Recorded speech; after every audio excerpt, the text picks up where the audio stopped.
नमस्कार, मैं हूं आपके साथ अंकित अपाल। बुलेटिन की शुरुआत करते हैं। गुजरात के साणंद में आपको बताते चलें कि ऑपरेशन सिंदूर की सफलता का जश्न मनाने के लिए तिरंगा यात्रा निकाली गई। यात्रा में गृह मंत्री अमित शाह ने शिरकत की है।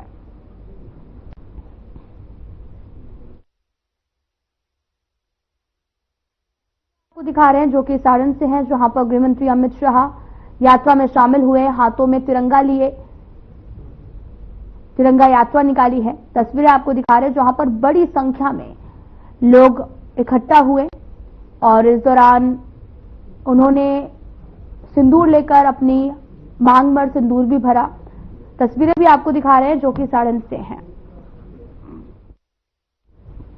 अहमदाबाद में गुजरात राज्य सहकारी संघ द्वारा विकसित भारत के निर्माण में सहकारिता की भूमिका विषय पर महासम्मेलन का आयोजन किया गया। गृह मंत्री अमित शाह शामिल हुए हैं, महासम्मेलन को संबोधित भी किया है। मित्र, આપણે સૌ જાણીએ છીએ કે 2025નું વર્ષ આંતરરાષ્ટ્રીય સહકારિતા વર્ષ તરીકે ઉજવવાનો નિર્ણય યુનાઇટેડ નેશન્સે લીધો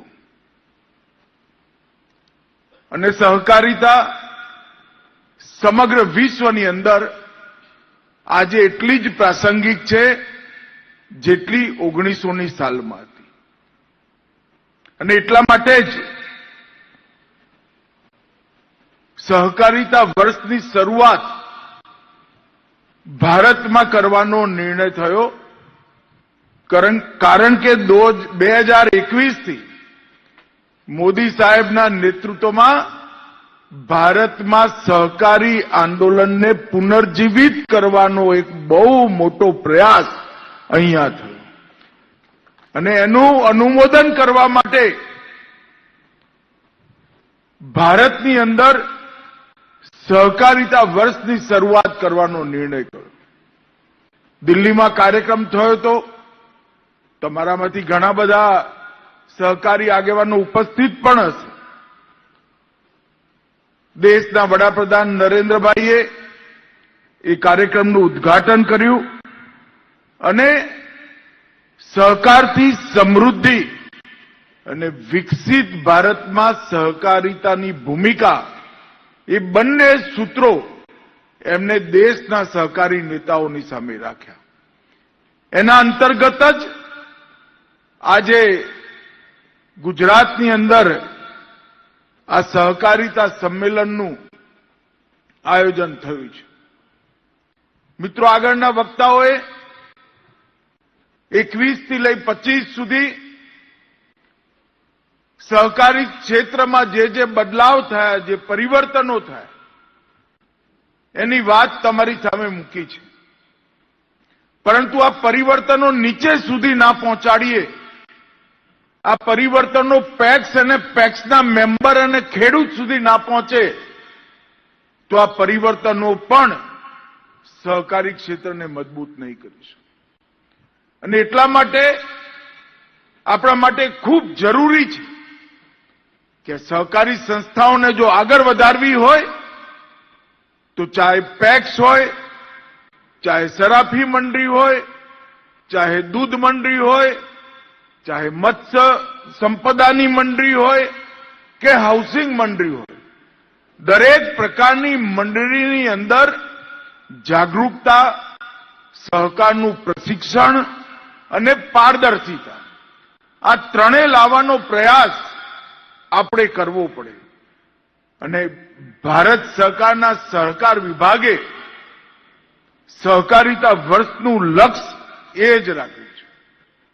અને એટલા માટે સાયન્સ ઓફ કોઓપરેશન અને સાયન્સ ઇન કોઓપરેશન, સહકારિતાના વિજ્ઞાનને પુનર્જીવિત કરવું, આધુનિક બનાવવું અને વિજ્ઞાનનો સહકારિતામાં ઉપયોગ કરવો, ટેકનોલોજીનો ઉપયોગ કરવો, બંને પર ભારત સરકારે ભાર મૂક્યો છે અને મિત્રો, આપણી જવાબદારી છે આઝાદીના આંદોલન વખતે ઉભી થયેલી આ સહકારી ચળવળ 75 વર્ષની આઝાદીમાં એક પ્રકારથી લકવાગ્રસ્ત હતી દેશના સહકારી નકશા પર નજર રાખીએ તો દેશના ખૂબ મોટા ભાગ ઉપરથી સહકારિતા આંદોલન સમાપ્ત થયું. ગુજરાતને એની બહુ અસર નથી થઈ, પરંતુ ગુજરાતના સહકારી નેતાઓની એ જવાબદારી છે કે આ સહકારી આંદોલન સિમેટ્રિક બને, એનો સમ વિકાસ થાય, દરેક જિલ્લો, દરેક રાજ્ય સહકારિતા આંદોલનથી યુક્ત બને, દરેક રાજ્યમાં પ્રાથમિક મંડળીઓની સ્થિતિ સુધરે અને પ્રાથમિક મંડળીઓના માધ્યમથી જિલ્લા કક્ષાની સંસ્થાઓ મજબૂત થાય અને જિલ્લા કક્ષાની સંસ્થાઓના માધ્યમથી રાજ્ય અને રાષ્ટ્રીય સ્તરનું સહકારી માળખું ખૂબ મજબૂત થાય. એટલા માટે વર્ષોથી ત્રિસ્તરીય સહકારી માળખાની કલ્પના હતી, એમાં આપણે ચતુસ્તરીય સહકારી માળખાની કલ્પના ઉમેરી છે. સહકારી માળખાની દરેક પ્રકારની સહકારી ગતિવિધિની રાષ્ટ્રીય સંસ્થાને મજબૂત કરવી, રાજ્યની સંસ્થાને મજબૂત કરવી, જિલ્લાની સંસ્થાને મજબૂત કરવી અને દરેક ક્ષેત્રની પ્રાથમિક મંડળીઓને પણ મજબૂત કરી સમગ્ર સહકારી માળખું સમગ્ર દેશમાં પહોંચાડવું અને એના સિમેટ્રિક ડેવલપમેન્ટ માટે, સમ વિકાસ માટે આપણે આંતરરાષ્ટ્રીય સહકારી વર્ષનો ઉપયોગ કરવા માંગીએ છીએ. આ આખું અભિયાન 3 સ્તંભો પર આધારિત છે. સહકારિતાને શાસનની મુખ્ય ધારાનો હિસ્સો બનાવો, ટેકનિકના માધ્યમથી, ટેકનોલોજીના માધ્યમથી પારદર્શિતા, પ્રામાણિકતા સહકારી આંદોલનમાં ઉમેરવી અને વધુને વધુ નાગરિકોને સહકારી આંદોલન સાથે જોડવાની પ્રક્રિયા વેગવાન બનાવી. આ ત્રણેય સ્તંભ પર આ સહકારિતા વર્ષમાં કામ કરવાની જરૂર છે અને એટલા માટે અનેક પ્રકારના ઇનિશિયેટિવ, લગભગ 57 ઇનિશિયેટિવ અત્યાર સુધીમાં ભારત સરકારના સહકાર વિભાગ દ્વારા લીધા છે. હું કંઈ બધું તો બતાવવા માંગતો નથી, પરંતુ આજે ગુજરાતભરના સૌ સહકારી આગેવાનો જ્યારે અહીંયા ઉપસ્થિત છે ત્યારે મારી આપ સૌને વિનંતી છે, એક પ્રયોગ સમગ્ર દેશમાં આપણે ગુજરાતમાં પ્રાથમિક ધોરણે ચાલુ કર્યું છે. સહકારિતામાં સહકાર. બધી સહકારી સંસ્થાઓએ પોતાનું કામકાજ સહકારી સંસ્થાઓ સાથે જ કરવું. દરેક પ્રાથમિક મંડળીનું બેંક એકાઉન્ટ ડિસ્ટ્રિક્ટ કોઓપરેટિવ બેંકમાં હોય, દરેક એપીએમસીનું બેંક એકાઉન્ટ ડિસ્ટ્રિક્ટ કોઓપરેટિવ બેંકમાં હોય, દરેક હાઉસિંગ મંડળીનું બેંક એકાઉન્ટ ડિસ્ટ્રિક્ટ કોઓપરેટિવ બેંકમાં હોય, દરેક ડેરીનું એકાઉન્ટ ડિસ્ટ્રિક્ટ કોઓપરેટિવ બેંકમાં હોય અને ધિરાણ લેવા માટે પણ સહકારી માળખાનો જ ઉપયોગ કરો. જોવામાં પ્રાથમિક દ્રષ્ટિએ આ ખૂબ નાની વાત લાગે છે. આપણે પંચમહાલ અને બનાસકાંઠા 2 જિલ્લાથી શરૂઆત કરી, પછી અજયભાઈના નેતૃત્વમાં ગુજરાત સ્ટેટ કોઓપરેટિવ બેંક અને અમૂલે સાથે મળી આને વેગ આપ્યો. હજી 60% જ કામ થયું છે, પણ સહકારી ક્ષેત્રની ડિપોઝિટમાં 11,000 કરોડ રૂપિયાનો વધારો આપણે અનુભવ્યો. શું આપણે એટલું ના કરી શકીએ? સહકારી મંડળીના દરેક સભાસદનું એકાઉન્ટ ડિસ્ટ્રિક્ટ કોઓપરેટિવ બેંકમાં, એપીએમસીના વેપારીના દરેક વેપારીનું એકાઉન્ટ ડિસ્ટ્રિક્ટ કોઓપરેટિવ બેંકમાં હોય, એપીએમસીનું, પ્રાથમિક ડેરીનું, જિલ્લા ડેરીનું અને પૈસાનું વિતરણ પણ ડિસ્ટ્રિક્ટ કોઓપરેટિવ બેંકના માધ્યમથી થાય. ટેકનોલોજી આવ્યા પછી આ જરાય મુશ્કેલ નથી અને એનો સફળ પ્રયોગ આપણે ગુજરાતમાં થયો છે. મારી આપ સૌ સહકારી આગેવાનો, 800 સંસ્થાઓના લગભગ 4100 લોકો અહીંયા ઉપસ્થિત છે. સૌ સહકારી નેતાઓને મારી વિનંતી છે કે સહકારી સંસ્થાઓ વચ્ચે સહકાર કોઓપરેશન એમોંગ્સ કોઓપરેટિવ એને આપણે બળ આપવું જ જોઈએ, એને આગળ વધારવું જોઈએ. મિત્રો, બીજી વાત, ત્રિભુવનભાઈના નામથી આપણે ત્રિભુવન કોઓપરેટિવ યુનિવર્સિટીની સ્થાપના કરી છે. આ યુનિવર્સિટી રાષ્ટ્રીય સ્તર પર કામ કરશે. સમગ્ર દેશના દરેક રાજ્યમાં સહકારી ક્ષેત્રમાં જ્યાં જ્યાં સહકારી ક્ષેત્રનું કામ છે, દરેક ક્ષેત્રના તજજ્ઞોને ભણાવવાની વ્યવસ્થા અને કોઓપરેટિવના કન્સેપ્ટથી ભણાવવાની વ્યવસ્થા આ સહકારી યુનિવર્સિટી શરૂ કરવાની છે. અને એમાં પણ ગુજરાતે લીડ લેવાની જરૂર છે. હમણાં એક નવી શરૂઆત ડેરીઓની અંદર ચક્રીય અર્થવ્યવસ્થા, સર્ક્યુલર ઇકોનોમીની ચાલુ કરી છે. આપણી બધી જ સહકારી ડેરીઓ દાણ ખાલી જે પશુનું દૂધ ડેરીમાં ભરાતું હોય એને જ આપે છે. આપણે દાણને વેપાર તરીકે સ્વીકાર કરી ગુજરાતના દરેકે દરેક પશુ સુધી આપણું દાણ પહોંચે એની વ્યવસ્થા કરવાની છે. પશુનું આરોગ્ય પણ કોમર્શિયલ રીતે બધા પશુઓને આપણા સહકારી માળખા જોડે જોડવાના છે. પણ ગોબર, છાણ એની પણ સંપૂર્ણ ઇકોનોમી કોઓપરેટિવ સેક્ટરની અંદર લાવવાની અને પશુ મરી જાય ત્યારે એનું ચામડું અને એના હાડકા અને શિંગડાની પણ સહકારી મંડળીઓ બનાવી સંપૂર્ણ વ્યવસ્થા, એક સર્ક્યુલર ઇકોનોમીનો પ્રયોગ પણ આપણે ચાલુ કરવાના છે થોડાક સમયની અંદર. અને એના માટે ડેરી માટે જોઈતા દરેક પ્રકારના સાધનો પણ હવે કોઓપરેટિવ સંસ્થાઓ બનાવવાની છે. આઈસ્ક્રીમ બનાવવો હોય તો એની મશીનરી, ચીઝ બનાવવું હોય, પનીર બનાવવું હોય, દૂધને ચિલ્ડ રાખવાનું હોય, એનું ફેટ માપવાનું હોય, આ દરેક પ્રકારની વ્યવસ્થા સહકારી કંપનીઓના માધ્યમથી, સહકારી માલિકીની કંપનીઓના માધ્યમથી આપણે ઊભી કરવાના છે. અને એનો પ્રયોગ પણ ગુજરાતથી જ શરૂ થવાનો છે મિત્રો. અને ગુજરાતમાં આવા નાના નાના અનેક પ્રયોગો ઓલરેડી થઈ ચૂક્યા છે. એને ભેગા કરી આપણે આગળ વધારવાના છે. ઘનશ્યામભાઈએ કહ્યું એ રીતે પેક્સને જ્યાં સુધી મજબૂત ના કરીએ, પ્રાથમિક મંડળીને મજબૂત ના કરીએ ત્યાં સુધી સહકારી માળખું મજબૂત ના થાય. અને એટલા માટે આપણે નક્કી કર્યું છે કે દેશમાં 2029 સુધીમાં દરેક પંચાયતમાં પેક્સ રજીસ્ટર થવી પડે અને 2 લાખ નવી સેવા સહકારી મંડળીઓ અને ડેરીઓને રજીસ્ટર કરવાનું આપણે અભિયાન કર્યું. પરંતુ આ પેક્સ પણ પહેલાની જેમ માંદી જ પડે જો આપણે એની અંદર પ્રવૃત્તિઓ ના ઉમેરીએ તો. અનેક પ્રકારની પ્રવૃત્તિઓ, 22 પ્રવૃત્તિઓ, જુદા જુદા પ્રકારના વેપાર પેક્સ સાથે જોડવાનું કામ ભારત સરકારે કર્યું છે.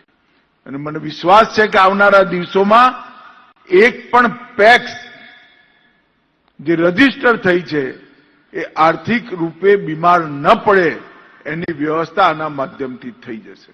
અને થોડાક જ સમયમાં ભારત સરકાર લિક્વિડેશનમાં ગયેલી પેક્સનું જલ્દી નિપટારો અને એની જગ્યાએ નવા પેક્સનું રજીસ્ટ્રેશન માટે પણ એક નીતિ લઈને આવવાની છે.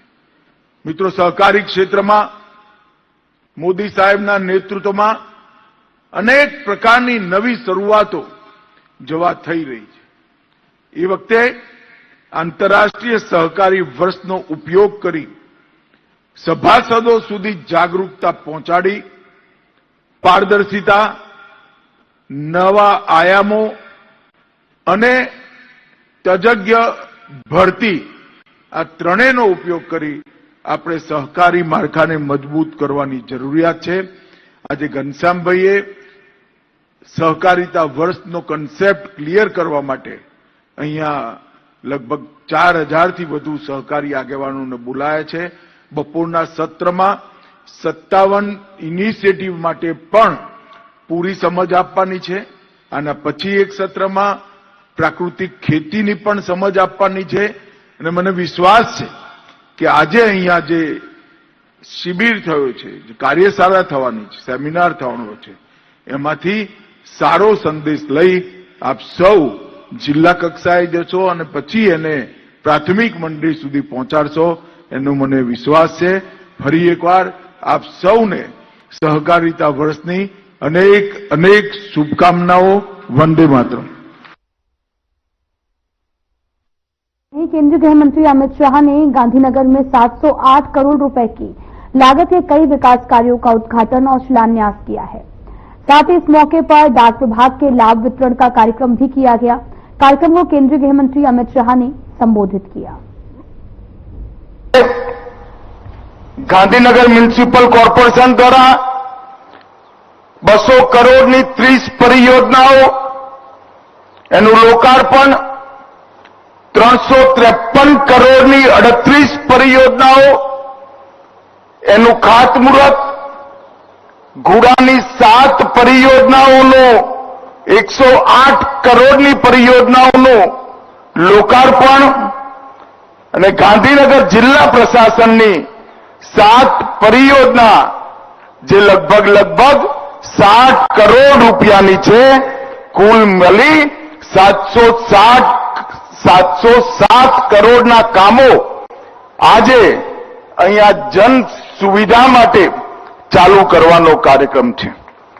અનેક પ્રકારના કામો, સીવરેજ પ્લાન્ટ, ટીએસપીએસ ઇલેક્ટ્રિકલ અને મિકેનિકલના કામો, નવી પાણીની લાઈનો, ગટર લાઈનો, સ્વાસ્થ્ય કેન્દ્ર, સોલાર પેનલ, વિદ્યાલય રોડ, તળાવ, ઝોનલ કાર્યાલય અને સરડવ, પીપરજ, ઉવાસદ, શેરથા, પુંડરાસણ, શાહપુર, લેકાવાડા અને આલમપુરમાં પણ ગટર લાઈન નાખવાના કામો અને પોસ્ટ વિભાગના કામો પણ આજે અહીંયા થયા છે. મિત્રો, નરેન્દ્રભાઈ મુખ્યમંત્રી હતા ત્યારથી જ સમગ્ર ગુજરાતમાં વિકાસનો યજ્ઞ ચાલુ થયો અને नरेंद्र जब से देश के प्रधानमंत्री बने तब से गुजरात की ही तर्ज पर पूरे देश के विकास का काम मोदी जी ने हाथ में लिया और हर क्षेत्र में आज भारत विकसित बनने की दिशा में आगे बढ़ रहा है. परंतु मित्रों, आज मैं एक और भी बात करने आया हूं. मोदी जी ने भारत को विकसित बनाने में तो कोई कसर नहीं छोड़ी. हर एक क्षेत्र में विकास के नए आयाम और नए रिकॉर्ड की सृजन हो रहा है. परंतु नरेंद्र भाई ने हमारे देश को सुरक्षित करने का काम भी हमारे नेता नरेंद्र मोदी जी ने किया. 2014 में जब मोदी जी प्रधानमंत्री बने, उसके पहले सालों से आए दिन देश भर में आतंकी हमले होते थे. पाकिस्तान से आतंकवादी आते थे और हमारे जवानों को, हमारी जनता को मारकर चले जाते थे, बम धमाके करते थे, कई प्रकार के षड्यंत्र करते थे, मगर कोई जवाब नहीं दिया जाता था. नरेंद्र मोदी जी ने जब से शपथ ली तब से 3 बड़े हमले हुए. पहला हमला उरी में हुआ, दूसरा हमला पुलवामा में हुआ और तीसरा हमला अभी पहलगांव में करने का दुस्साहस पाकिस्तान प्रेरित आतंकवादियों ने किया.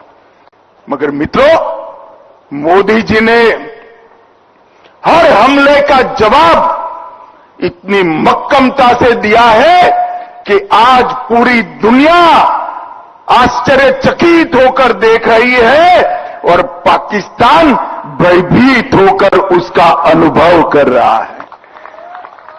जब उरी में हमला हुआ, सर्जिकल स्ट्राइक कर एक प्रतीकात्मक जवाब दिया गया. पुलवामा में हमला हुआ, एयर स्ट्राइक कर कर चेतावनी दी गई, मगर ये सुधरे नहीं। पहलगांव में हमला किया, इस बार ऑपरेशन सिंदूर से उनके हेडक्वार्टर्स को नेस्त नाबूद कर रख दिया। और दुनिया भर के सुरक्षा से जुड़े हुए पंडित ऑपरेशन सिंदूर का जब एनालिसिस करने लगते हैं तो आश्चर्यचकित हो जाते हैं। मित्रों, आज मैं बड़े गर्व से कहने आया हूं, पहलगांव के हमले का बदला जैसे मोहम्मद और लश्कर-ए तोयबा के हेडक्वार्टर को जमीन दोस्त कर मिट्टी में मिलाकर लिया गया।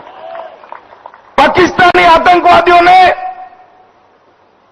हमारे नागरिकों पर, हमारे यात्रियों पर, निहत्थे लोगों का धर्म पूछकर, परिवारों के सामने, बच्चों के सामने कायराना हत्या की, नृशंस हत्या की। और भारत ने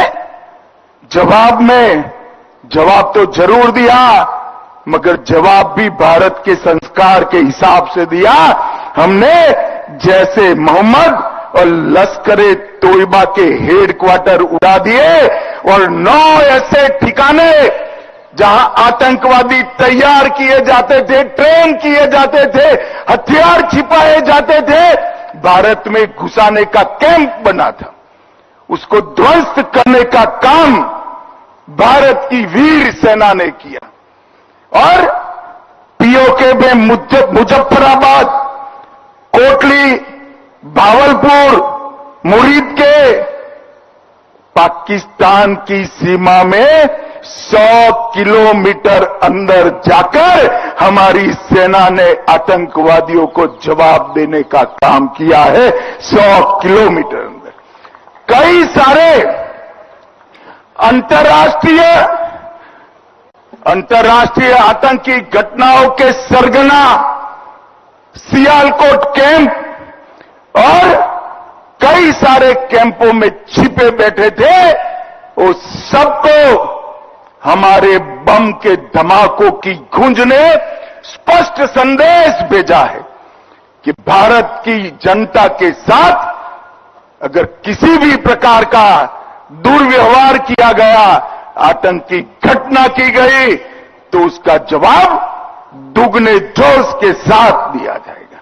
और मित्रों, जब हमने सिर्फ आतंकी हमलों पर ही, आतंकी अड्डों पर ही हमला किया था, फिर भी 8 तारीख को पाकिस्तान की सेना ने हमारी निर्दोष जनता पर कच्छ से लेकर कश्मीर तक पूरी पश्चिमी सीमा पर हमला करने का दुस्साहस किया, मगर मोदी जी के समय में हमारी एयर डिफेंस सिस्टम इतनी परफेक्ट बन चुकी थी कि एक भी मिसाइल्स भारत की भूमि पर नहीं गिर पाया, एक भी ड्रोन उनका भारत की भूमि पर नहीं गिर पाया।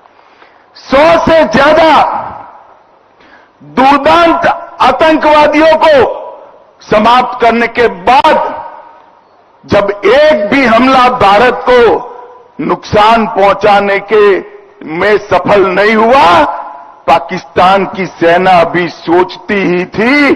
और 9 तारीख को हमने 15 जगह पर, ये भी उनके एयरबेस पर, उनकी जनता को कोई नुकसान नहीं किया। एयरबेस पर नूर खान एयरबेस, सरगोदा का स्थान, सुकुर एयरबेस, कराची में मलिर कैंट, कई जगहों पर 15 स्थानों पर उनकी क्षमता को, वायु हमला करने की क्षमता को तहस नहस करने का काम भारत की सेना के वीर जवानों ने किया। और उसने बता दिया कि आप हमारी मिसाइल्सों को नहीं रोक सकते हो।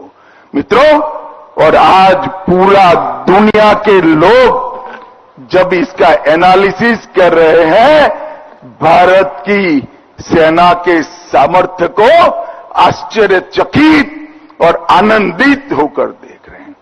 और पहली बार आजादी के बाद भारत की सेना ने 100 किलोमीटर अंदर जाकर पाकिस्तानी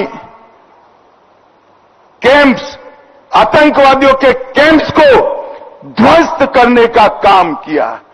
और जो डराते थे कि हमारे पास एटम बम है, उनको लगता था उनकी धमकियों से डर जाएंगे, परंतु ऐसा नहीं हुआ। हमारे वायुसेना, थल सेना, जल सेना, तीनों सेनाओं ने ईंट का जवाब पत्थर से देने का काम किया। और मित्रों, आज पूरी दुनिया हमारी सेनाओं की मारक क्षमता की सटीकता, हमारी सेना के संयम और हमारे प्रधानमंत्री नरेंद्र मोदी जी की दृढ़ राजनीतिक इच्छा शक्ति की बुरी बुरी प्रशंसा आज पूरी दुनिया कर दी है। और आज मैं इस मंच से तीनों सेना के जवानों को, भारत की जनता और विशेषकर मेरे गांधीनगर लोकसभा क्षेत्र की जनता की ओर से मन पूर्वक सलाम करना चाहता हूं कि आपकी वीरता से हम सबका मस्तक गर्व से ऊंचा हुआ है। और हम सब के लिए फिलहाल बुलेटिन में इतना ही। नमस्कार।